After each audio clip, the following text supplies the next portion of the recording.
નમસ્કાર દર્શક મિત્રો, બીએન ન્યૂઝમાં આપનું સ્વાગત છે। આપ નિહાળી રહ્યા છો બીએન ન્યૂઝ અમરેલી।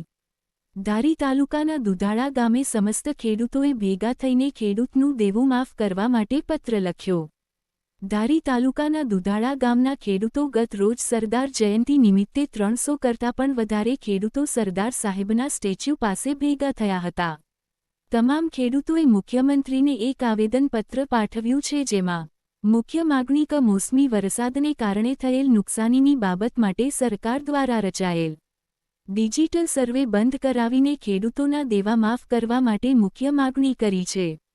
જો ટૂંક સમયમાં ગામના ખેડૂતોએ જે માગણી કરી છે તે નહીં સંતોષાય તો સમસ્ત ગ્રામજનો દ્વારા આંદોલન છેડવામાં આવશે તેમ જણાવવામાં આવ્યું હતું।